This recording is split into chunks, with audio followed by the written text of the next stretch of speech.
Hey everyone, this is J-Dog, and I'm here with another video.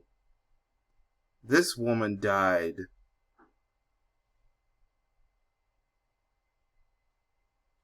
This woman died from COVID. Her name was Susan Moore. She was a doctor. But because of discrimination, she was not given the proper treatment for her COVID, and it resulted in her dying from her illness. Here's an article from Atlantic Black Star. If I was white, I wouldn't have to go through that. Black doctor dies from COVID-19 less than 2 weeks after decrying lack of treatment in Indiana hospital. Susan Moore, we just saw a picture of her. Ordeal began on November 29th when she tested positive for COVID-19 and was admitted to the IU Health North Hospital in Comal, Indiana.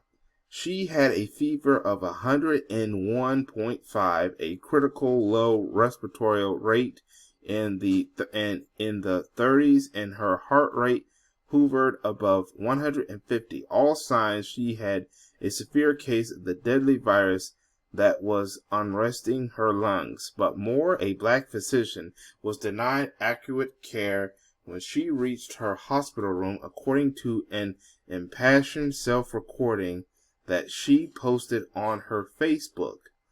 And I think I saw it, and it was disheartening. I really don't want to show it. I really don't want to. It was just horrible. I don't want to disrespect her by showing that horrible image and stuff. That's why I showed the image I showed earlier. But this was bad. What happened to her was very terrible. The 52-year-old Indiana internalist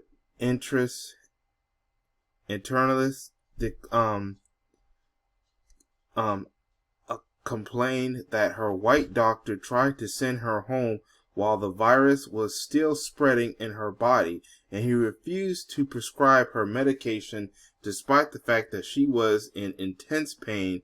She said the physician, whom she identified as Dr. Eric Banner, that was the white doctor, told her, and they need to investigate that doctor, by the way. They need to investigate. They need to fire that doctor. Told her he didn't feel comfortable giving her narcotics and never physically treated her. Okay. I guess they have the photo. Sorry about that. Let me click off this. Yeah, I hate when they do ads and posts like that. Alright, actually this is her. Then she was in the hospital. Yeah, this is what happened to her. I guess I have no choice but to show this. But this is her. And she's in pain. She's not getting treatment. Alright, let's continue on with the article. This is her quotes. I was in so much pain. My neck hurt so bad, Moore said in the December 4th video, which she recorded from her hospital bed. I was crushed. He made me feel like I was a drug addict, and he knew I was a physician. Moore spoke through agonizing tears and labored breaths.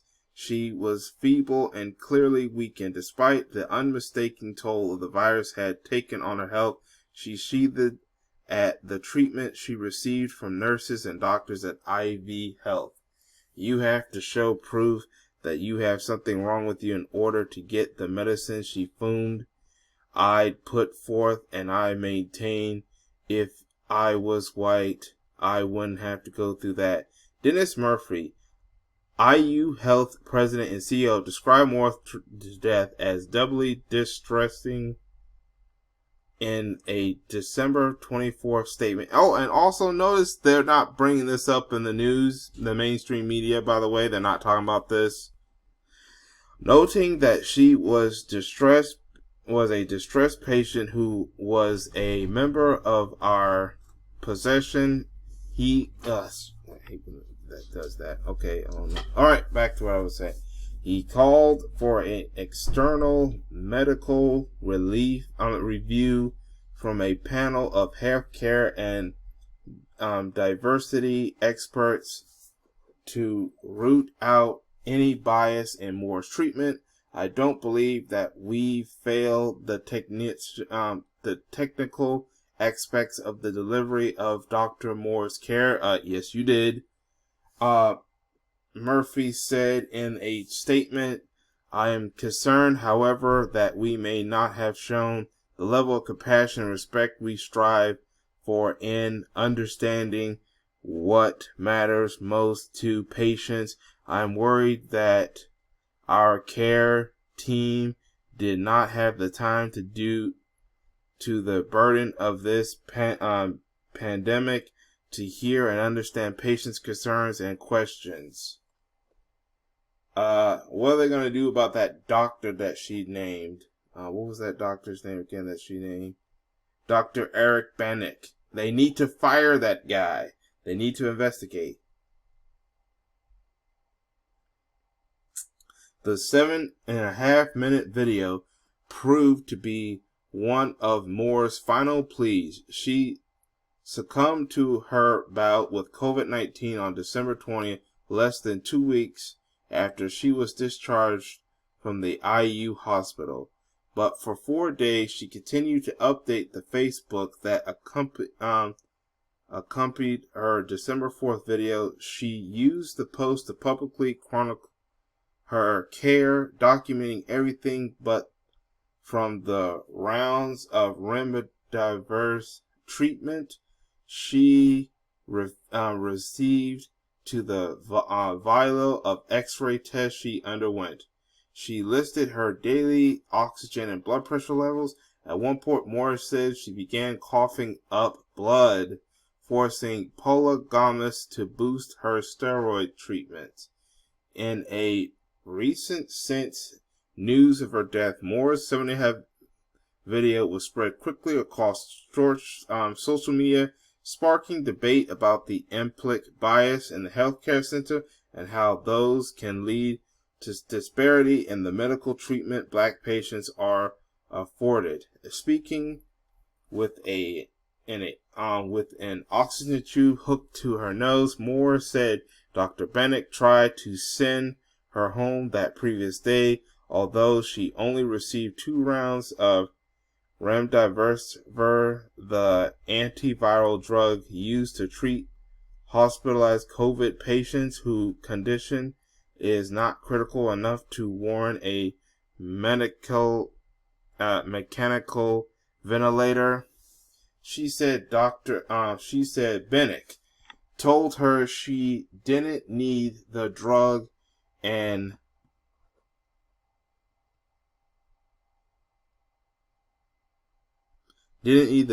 claimed she wasn't short of breath. But during her video, Moore took long pause to gather her wind while talking. She said the doctor told her she didn't qualify for remdesivir despite the fact she already received 2 rounds and suggests she be discharged. You should just go home now, and I don't feel comfortable giving you any more narcotics, Bannock said, according to Moore.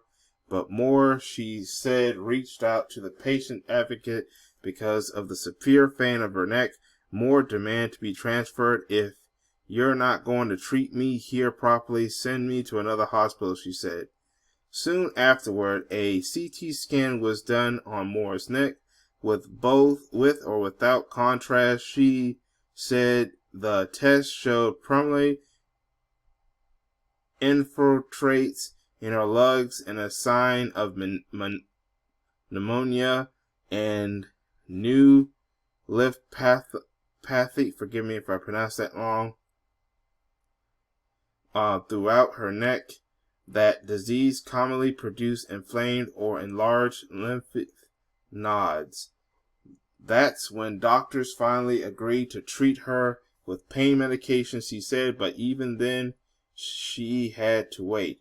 Moore recount how the nurse took her nearly 3 hours to deliver her meds after Dr. Bennett finally prescribed Percocet to relieve her pain. She said a white male nurse snapped at her when she confronted him about it. "You're not my only patient. I have 5 other patients, you know," the nurse said, according to her video.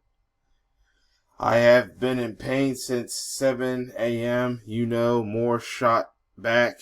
"Well, I can't be here every 5 minutes," the nurse responds. She said the two went back and forth, and Moore says she told the nurse, "I am a patient. Are you going to take care of me or not?" At some point, Moore says she spoke to the hospital's chief medical office, and pulmonologist adjusted her care. Her fever subsided, her blood pressure and heart rate stabilized, and she was taken off oxygen.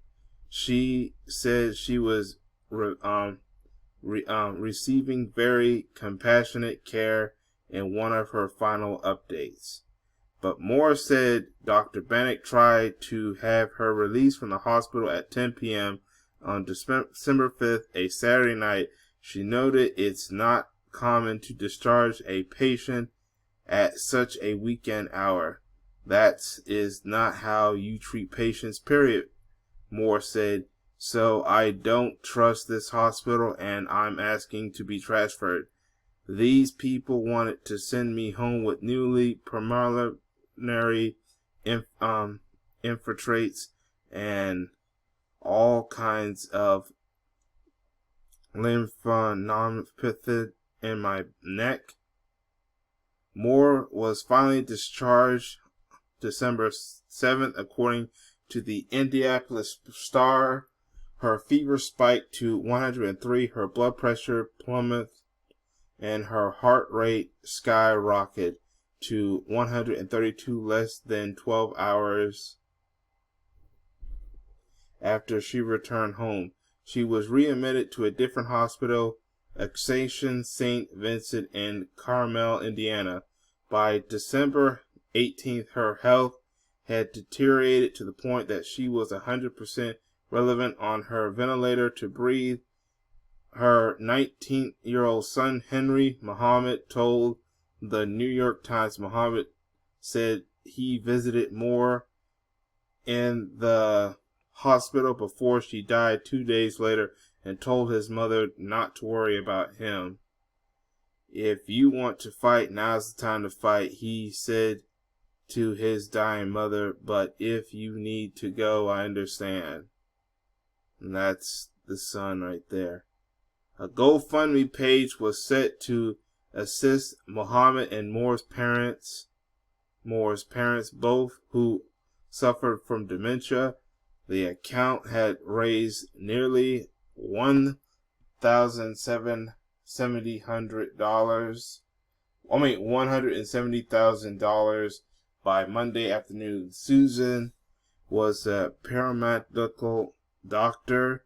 Moore was laminated on the page. She loved practicing medicine. She loved to be a member of the Delta Sigma Theta sorority Inc. She loved helping people, and she was unapologetic about it.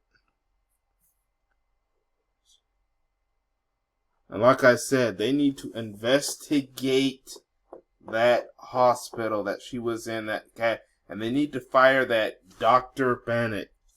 So, let's see, it's called the IU Health North Hospital in Carmel, Indiana. They need to go and investigate that hospital, and they need to fire this Dr. Eric Bennett. And anyone else in that hospital needs to be fired. I suggest you don't go. No one goes to that hospital. No one goes to that hospital because they will not treat you right, especially if you are black. But it's sad that that woman died the way she died. And, you know, these were some of the same people that want us to take some freaking vaccine that is not tested and can hurt us even worse than the virus itself. Yet they can't treat us better, treat us good at these hospitals. But that's all I have to say about this. My condolences goes to the family of Dr. Susan Moore. I want to know what y'all think in the comment section. Write down in the comment section what you think about this. Make sure you hit that like button. Subscribe if you haven't subscribed. Hit that notification bell and share this article. I'll leave a link to the article for you to read at your own time. But that's all I have to say for now. Be careful how you write your comments, because I know people, and especially people watching this video on YouTube, because I know people's comments are being removed by YouTube. But still, so be careful how you write your comments. But I still want to know what you think. But that's all I have to say for now. This is J-Dog. Thank you for watching, and I hope to catch y'all in another video. Peace, everyone.